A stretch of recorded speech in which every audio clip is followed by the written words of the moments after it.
भारत माता की भारत माता की जय वीर बजरंगी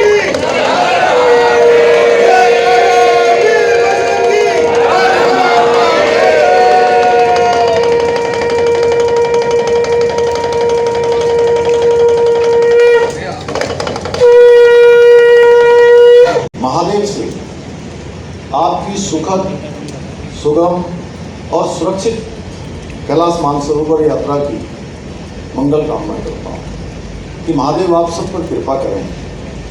और जैसा मैंने शुरुआत में ही कहा कि महादेव की कृपा तो आप पर साक्षात है ही है, अन्यथा इतने देखिए 140 करोड़ का देश और केवल 49 लोगों को वहाँ जाने का अवसर मिल रहा है। सच में आप सबका जीवन तो सफल और सार्थक हो गया, भगवान की कृपा आप पर साक्षात हो गई। से ही एक प्रशासनिक दायित्व मात्र नहीं है, बल्कि भगवान भोलेनाथ के चरणों में नतमस्तक होने का, आप सबके माध्यम से भगवान भोलेनाथ का स्मरण करने का, उनके चरणों में नतमस्तक होने का ये सौभाग्यपूर्ण क्षण रहा है। और इस कड़ी में आज का ये अवसर भी मेरे लिए गौरवशाली पल है। भाइयों बहनों, ये जो कैलाश मानसरोवर की यात्रा है, ये कोई साधारण यात्रा नहीं है और न ही ये पहाड़ों को लांघने का कोई उपक्रम है। अरे तो इनकी भगवान से ट्यूनिंग बन गई। हर हर महादेव, हर हर महादेव। तो सच में ऐसी ट्यूनिंग सभी की बने। ये यात्रा तो आत्मा से परमात्मा के मिलन की यात्रा है, स्वयं को समष्टि में समाहित करने की यात्रा है, साथ ही आदि से अनंत के साक्षात्कार की यात्रा है। कहा जाता है कैलाश पर्वत पर जाने का सौभाग्य उसे ही मिलता है जिसे भगवान भोलेनाथ बुलाते हैं। और आप सभी से भक्तों को भगवान भोलेनाथ का वो दिव्य आमंत्रण बड़ा पवित्र दिन है कि जिस दिन एक साथ 49 हम भगवान महादेव के भक्तों को यहाँ से यात्रा पर रवाना कर रहे हैं। और मेरे लिए ये बहुत भावुक क्षण है और भगवान शिव का स्मरण करने का भी बड़ा अवसर होता है। प्रत्येक वर्ष हम इस यात्रा को रवाना करते हैं। हमारा प्रयास रहता है कि इस यात्रा पर जाने वाले प्रत्येक तीर्थयात्री उसकी यात्रा अच्छे से हो, सुगम हो, सरल हो और सुरक्षित यात्रा हो। उसके लिए लगातार हमारा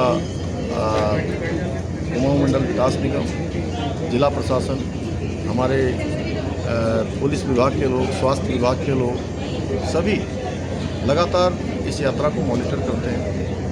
ये हमारे लिए बड़े सौभाग्य की बात है कि हमारे राज्य के बीच से होकर ये यात्रा निकलती है और हमारे सीमांत क्षेत्र जो भारत के पहले गांव हैं उन गांवों को भी टच करती है। इससे इस क्षेत्र की आध्यात्मिक जो पर्यटन है वो अभी बढ़ेगा आने वाले समय में। और ये यात्रा लौटते समय अन्य जनपदों से होते हुए अल्मोड़ा, नैनीताल इसके रास्ते वापस जाएगी। तो ये पूरे मानसखंड के भी दर्शन हो जाएंगे और कैलाश मानसरोवर के भी दर्शन हो जाएंगे।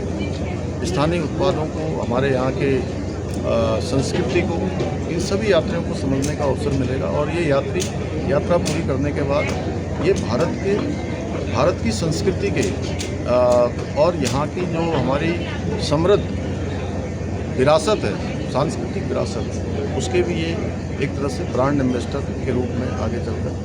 नमस्कार, मैं चंद्रशेखर जोशी, देवभूमि टुडे में आपका स्वागत है। 5 जुलाई 2026 ये वो तारीख है जब उत्तराखंड के रास्ते कैलाश मानसरोवर की यात्रा का शुभारंभ हो रहा है। कैलाश मानसरोवर की पहला यात्रा दल 5 जुलाई को टनकपुर से पिथौरागढ़ जिले के लिए रवाना हुआ। मुख्यमंत्री पुष्कर सिंह धामी ने इस यात्रा दल को हरी झंडी दिखाकर रवाना किया। कि ज़्यादातर लोग ऐसे हैं जो पहली बार कैलाश मानसरोवर की यात्रा कर रहे हैं।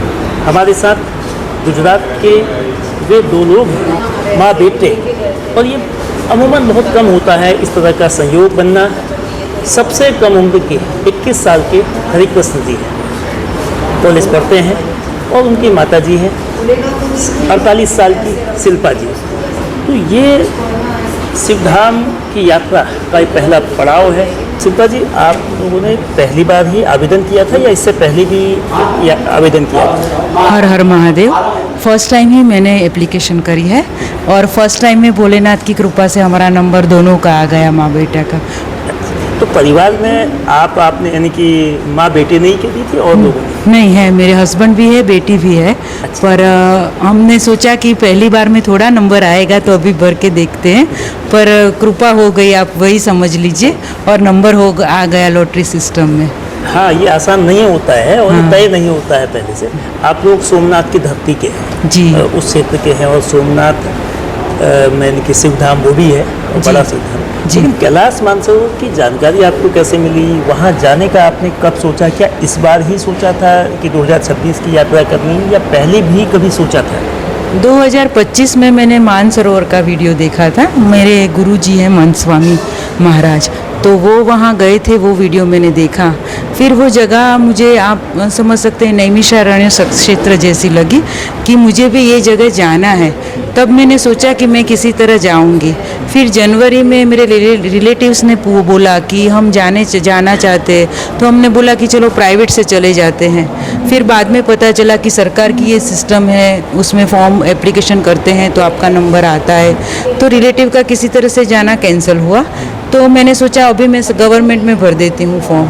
तो उसमें नंबर भी आ गया भोले बाबा की कृपा से, और हम दोनों माँ बेटे जा भी रहे हैं अभी। ये विलक्षण है, अद्भुत है। तो आप हाउसवाइफ हैं या जॉब करती हैं क्या? जी, मैं जॉब करती हूँ गवर्नमेंट ऑफ गुजरात में। किस डिपार्टमेंट में? मैं फाइनेंस डिपार्टमेंट से हूँ। वित्त विभाग में सेवा दे रही है। तो अब चूँकि देखिए, जो आपका बेटा है एकदम अभी पढ़ाई वाला दौर है, जी जी। तालीम दे रहे हैं, एजुकेशन दे रहे हैं, तो ये जो संयोग बना, तो बेटे को भी क्या शिव के प्रति आसक्ति थी, शिव के प्रति भाव था, शिव की भक्ति थी, इसलिए? दूसरे भक्तों को मैं देखती हूँ तो उसकी भक्ति के आगे हमारी भक्ति कुछ नहीं है, ये तो भोले बाबा की कृपा है। पर हमारे घर के नज़दीक एक धौलेश्वर महादेव मंदिर है, तो हम दोनों माँ बेटे वहाँ पर जाते थे चलकर, और शाम को शिव पुराण 15-20 मिनट सुनते थे फ़ोन पर। तो इसी कारण भोले बाबा ने कृपा कर दी। वो वैसे भी वो भोले इसीलिए कहलाते हैं कि भक्तों की थोड़ी भक्ति में भी खुश हो जाते हैं।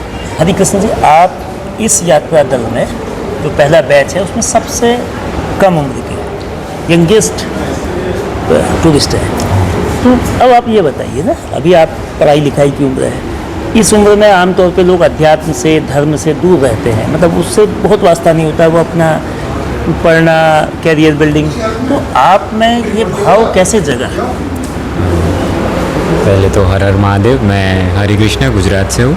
तो आपने जैसा बोला कि ये भाव कैसे जगा, तो मेरी मम्मी ने अभी बोला कि मान स्वामी महाराज जो है वो BAPS संस्था से जुड़े हुए हैं, और हमारे गुजरात में ऐसा है कि जब से छोटे होते हैं तब से ही आपको भगवान से जोड़े रखते हैं आपके पेरेंट्स।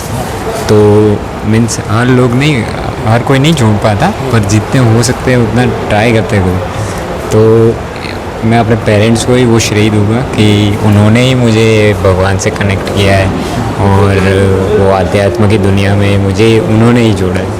तो ये यात्रा छोटी नहीं है, बहुत लंबी यात्रा है, 20 दिन से अधिक का समय लगता है, डिस्टेंस भी है, बारिश का समय होता है मानसून का, और रास्ते सड़क बेशक बढ़ गई है, लेकिन सड़क की स्थिति अभी बहुत चौड़ाई वाली सड़क नहीं है, पैदल भी कुछ जगह जाना होता है।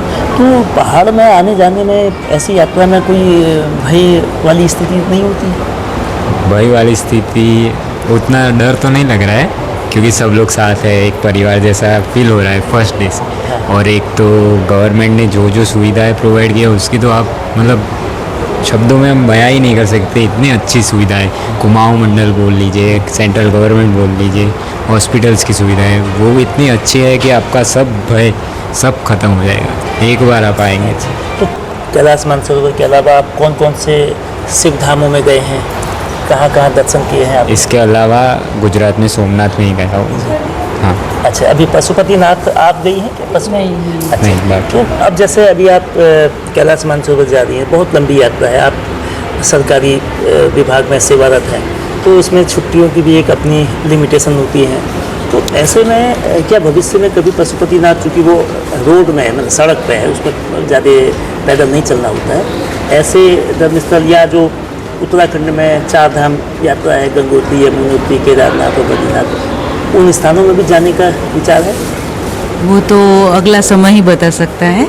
और सरकार की सुविधा बहुत अच्छी है। जो गवर्नमेंट सर्वेंट रहते हैं उसे 30 दिन की ट्रैकिंग लीव मिलती है ऐसे स्थानों पर जाने के लिए।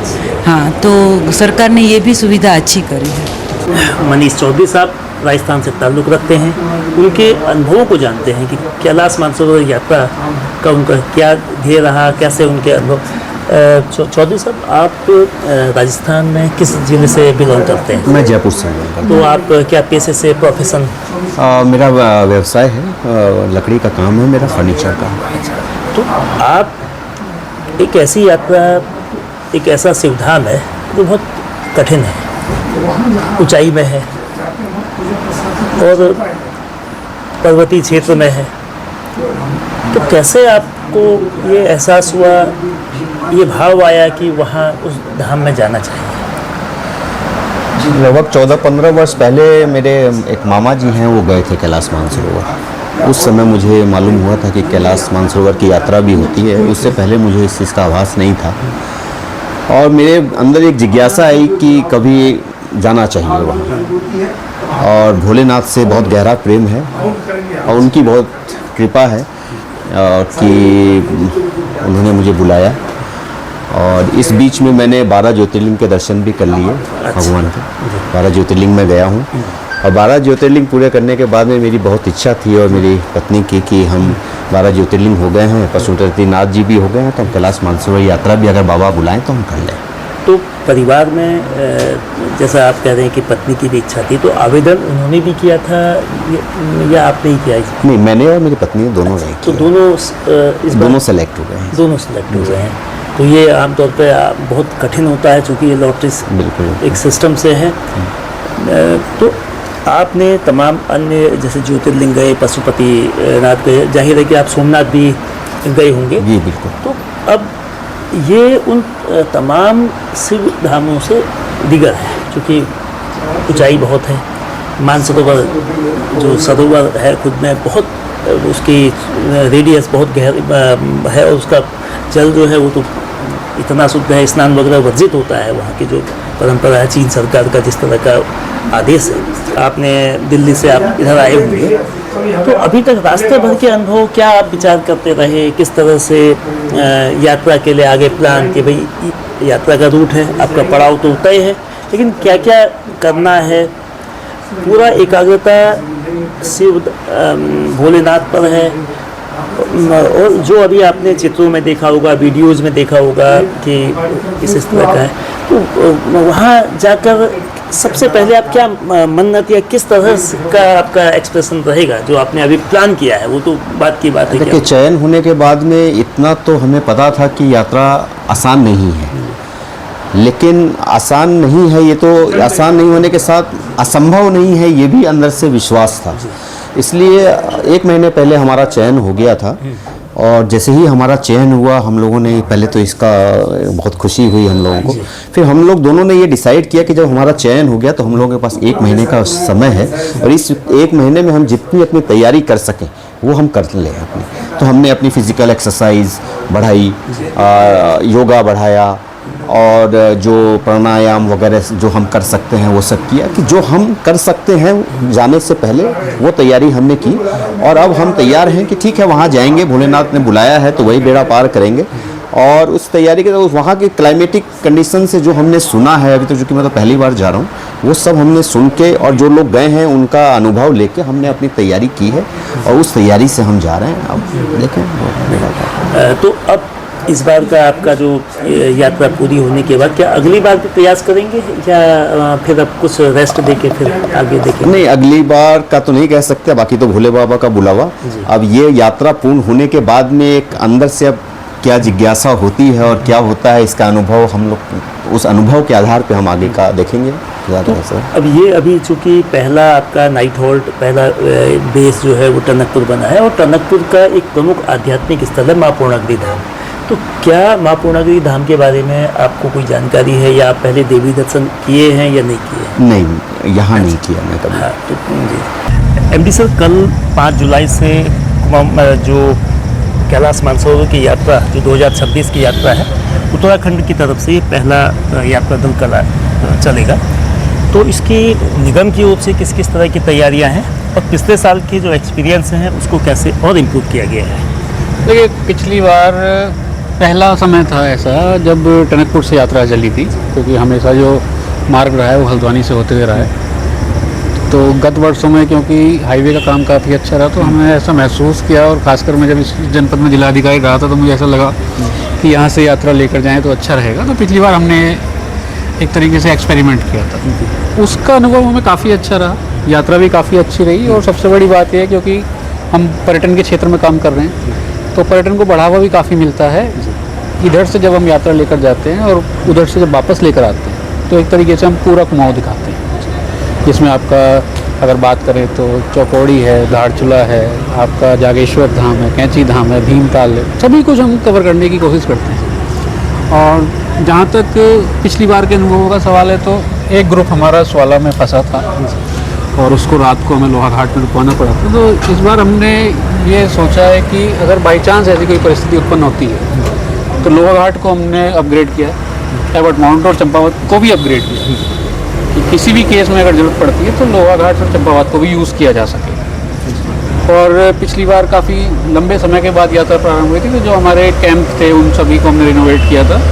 इस बार हमने उनको और अच्छे से अपग्रेड किया है, इसलिए कोशिश है कि जितने भी हमारे यात्रा मार्ग हैं सब पे यात्रियों का अनुभव अच्छा है। यात्रा का संचालन और समन्वय जो है विदेश मंत्रालय द्वारा ही किया जाता है। हम उसमें यात्रियों को लाना, ले जाना और उनकी व्यवस्थाएं करने का कार्य करते हैं। जहाँ तक पैदल चलने का सवाल है, तो 2025 से जब पहले यात्रा चलती थी, तो जैसे सभी लोग जानते हैं कि धारचूला से पैदल यात्रा थी और वापस धारचूला तक पैदल थी। अभी जो यात्रा है वो मात्र कहें तो 1 किलोमीटर या 800-900 मीटर है जो इंडियन साइड में पैदल बची, क्योंकि अब हम लिपुलेख पास से थोड़ी पहले तक वाहनों के माध्यम से लेकर जाते हैं और जो उनका सामान वगैरह है वो खच्चर से टकलाकोट तक पहुँचवा देते हैं। चाइनीज़ साइड जो है वो एज़ पर रूट और एज़ पर और इन्फॉर्मेशन लगभग 40 किलोमीटर के आसपास पूरे 22 दिन की यात्रा में परिक्रमा और सभी चीज़ों को मिलाते हुए इतना लगभग पैदल वहाँ चलना पड़ा। तो सुगम हुई है, काफ़ी यात्रा सुगम हो गई है और दिन भी काफ़ी कम हो गए हैं, क्योंकि अब पूरी यात्रा लगभग 20 से 22 दिन में इंक्लूडिंग आपका वीज़ा प्रोसेसिंग और मेडिकल सभी कुछ मिलाते हुए कंप्लीट हो जाता है। सर, जो अभी चूँकि मानसून का भी समय होता है, जैसा आपने बताया कि 2025 में एक स्वाला में डिस्टर्ब हुआ था, तो ऐसे अभी भी सड़कों के अपग्रेडेशन और बेहतर होने के बावजूद इस तरह की आपदा की स्थिति, इस तरह की नेचुरल कैलेमिटीज़ की स्थिति आती है, रोड व्यवधान होता है, तो उसके लिए कौन कौन से पॉइंट, जैसे अभी आपने लोहाघाट का बताया? बिल्कुल, इसमें किसी भी एक विभाग के द्वारा तो पूरी व्यवस्था नहीं की जा सकती, इसमें सभी लोग इन्वॉल्व रहते हैं, क्योंकि जिला प्रशासन, आपदा प्रबंधन सभी लोग इसमें इन्वॉल्व हैं। जैसे रोड खुलवाना है या इस तरह की परिस्थितियाँ, उसमें जिला प्रशासन और पुलिस वगैरह कार्य करती है, BRO से भी संपर्क में रहते हैं। जैसे वाहनों का है, रुकने की व्यवस्था है, खाने पीने की व्यवस्था, वो सभी लोग सभी चीज़ों का व्यवस्था हम लोग करते हैं। और क्योंकि यही एक समय होता है जब ये यात्रा मार्ग खुलता है, जब वहाँ पर परिस्थितियाँ सुगम होती हैं, और यही वो समय है जिसमें मानसून रहता है। तो चाहें या ना चाहें यात्रा का समय तो यही है और सभी लोग तैयार रहते हैं। तो ऐसा कुछ नहीं है, किसी भी मतलब ईश्वर की कृपा रहेगी तो कोई भी परिस्थिति नहीं आएगी इस तरह की, और अगर आती है तो फिर हम लोग उसके लिए तैयार रहते हैं। तो सर, पर्यटन को प्रोत्साहित करने के लिए, क्योंकि नए नए स्पॉट डेवलप हो रहे हैं, तो इस यात्रा का वैसे निगम तो KMBN तो करता है, उधर गढ़वाल मंडल विकास निगम गढ़वाल की तरफ, तो कितना, चूँकि ये पर्यटन ऐसा है कि जो देश के अलग अलग हिस्सों में जाता है, तो कौन कौन से नए स्पॉट ऐसे दिखे हैं जो पिछले साल के हिसाब से?